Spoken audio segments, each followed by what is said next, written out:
Hello YouTubers. I just wanted to post a video here just showing different types of maps and tile sets that you can make. I've seen a lot of YouTube channels such as DM's Craft and other searches online of just different terrains, tile sets that people have made. So I just wanted to showcase some of mine that I've done. I had a local group that I played with every other week or every week sometimes. That recently fell through, but I just wanted to show some of the things that I made for it. This is from the Crimson Throne AP for Pathfinder. So that's all I play now, just Pathfinder. But if you want, you can do like a paper map, just using graph paper. And this came from the Crimson Throne AP. And as your characters are moving through these 5-foot grids, when they get to the edge of the map, you don't have to reveal all that at once, but you can reveal different parts as they get to it. And here's the next part of your paper graph there. This is pretty fast, pretty simple to make, doesn't take too much time, especially if you have a box of crayons that are laying around from your kids. So you can do that if you want. The DM's Craft YouTube channel showcases a lot of stuff with cardboard tile sets. He primarily uses a lot of paint and, more importantly, more of the spray paint. And I don't use the spray paint just because it's a lot of money for me. But I just primarily use the paint and the cardboard, which is free. And of course, you'll need like a X-Acto knife, some acrylic paint, white, black, various colors. You'll need a glue gun, usually $5 or a little bit more if you want to get a little fancy with it. A couple bucks for a bag of glue sticks to go with the glue gun. And of course, if you want to make your grids, I use a bunch of yarn. You could draw out with Sharpie pen or something, but usually if you're painting the tile set of the cardboard board, just the way that the paint may dry, if there's too much paint on there, may create an uneven surface to where you have a steady hand to make a line all the way through for your graph on the actual map. So here's what I've done with cardboard and paint, and of course with the yarn that you would put across your map. You just notch each area where the line would hit the end, drag that yarn through that little small notch that you make. Use your glue gun to glue them down so that they don't move, they don't loosen up, they don't fray. And this is from the Shattered Star AP Adventure Path from Pathfinder. It primarily focuses more on dungeon delving. And this is cardboard. I put a strip of cardboard and glued it on to represent the wall, which is black.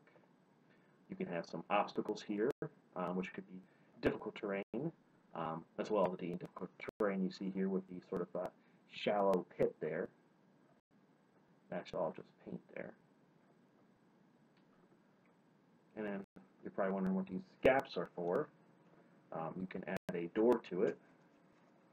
That goes right up to that. That's just cardboard and paint once again. And you can add the other part. So you can lay that all down on a map. The door is quite interesting. The DM's Craft on the YouTube channel shows you lots of different doors that you can make. This is just cardboard paint and just glue. It's a little beat up looking. It could be weathered and aged. You can see some of the glue there, but you can paint over it easily enough. Just a little cardboard base for it. Here's another map where there's a plank of wood. Your player characters would probably make acrobatics checks to try and make it across, otherwise they'd fall into this shallow pit here. Maybe at the same time, dire rats coming out of these two sewer tunnels and attack the group. Perhaps the player characters can enter these tunnels, maybe reveal like a tunnel system. That's what I'm looking for. You can use the ladder to climb up. Perhaps make this a multi-tiered map, such as this one featured in Shattered Star. where it's a second level, and these are like the rafters where there's a lot of old wood and planks that have fallen through and just in a total state of just decay. And of course, you can see the yarn that was used. There's some of the wood, and there's access points where you can see the ladders on these. And once again, just glue your areas after you drag the yarn through your notched areas. And if you want to feature this map at the same time that you feature your base level, you can use wire or something if you're in your basement and you have drop ceiling, or if you want to hold it up with some poles, or however you want to do it. The one thing I used to do a lot, which sort of was a showcase of my games when I was the GM, I used these height markers. Here they are. I use these a lot. You can hold that up on the map. It'll stay. You can use a couple of them. Place them all around your map there, and you can have the ground floor still be showed, as well as the or seen, as well as the second level there. And to make those, you just go to Home Depot or Lowe's, and you can buy just these planks of wood. Maybe like two, 3 of them or something. Maybe spend around $10 or so. You can pick up these dowel rods from there as well. They're usually in the same area or close enough. You can mark them off with 5-foot, 10-foot grids or whatever. This is like a 100-foot total dowel rod. They come in different sizes: square, circular. The widths are different and such, and their lengths. So these are just like $3 to $5, maybe $2, depending on which ones you get. But you just start off with like your base with using that plank wood that you cut out like just like this square area. Use a Sharpie for your grid. And how do you want to connect these two? Well, the wood's really soft, so you can just kind of twist these in, and it will stay. So if you don't want to make it permanent, you can have that. You can add these sort of tiers.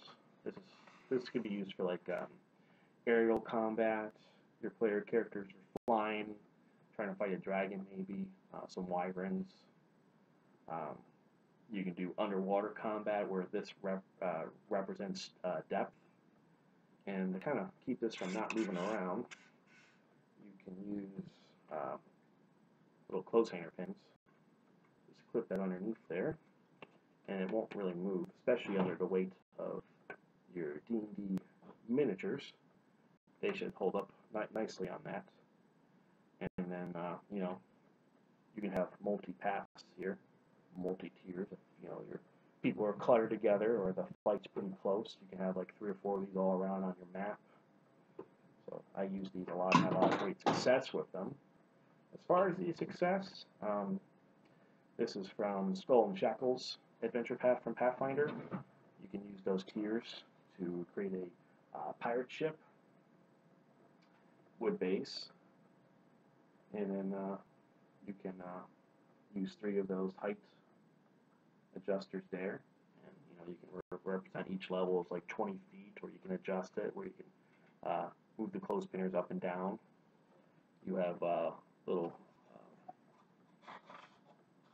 posts up here, lookout points where maybe a combat takes place where your player character is running down or up, and you can show what part in that round that he might be fighting something that's flying around, and he's trying to evade it perhaps. And you can draw right onto the map if you want, or make some cardboard things where it's not a permanent room. If you want, you can glue these with some wood glue if you want to hold them in, if you want to make them a permanent base. You can also make maps with them too. The white stuff is just foam board. So you get a lot of foam board around, don't want to use so much cardboard. You can make something like this. This was also in Skull and Shackles AP, where it's a tower, and you can use a Sharpie to make the black really stand out amid the white.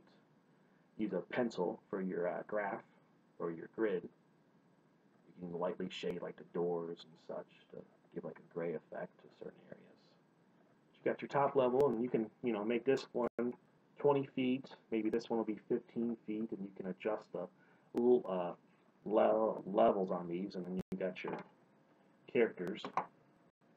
And maybe this might be a sort of a jog your memory of where people were last seen at. Maybe that's why you got certain people still shown at certain levels of the map, even though you're way up here. So that's one thing you can do as well. I had a lot of success momentarily with a local group creating these, but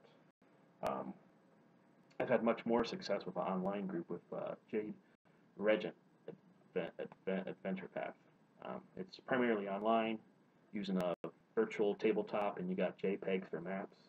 I've been doing that for about 9 months, and I've had overwhelming amount of success since my local group broke up. I would only suggest doing these maps if you had a love or an appreciation for it and was curious if you could explore these and make these and kind of test your skill and bring some excitement to your game. More importantly, you want to make sure that your players appreciate this as well, because you're spending a lot of time on these, using an hour or 2 hours to create a whole map. But that's just what I wanted to show. Hope you enjoyed it, and you can shoot me some questions. I'll try to post some pictures as well. So, thank you very much for your time.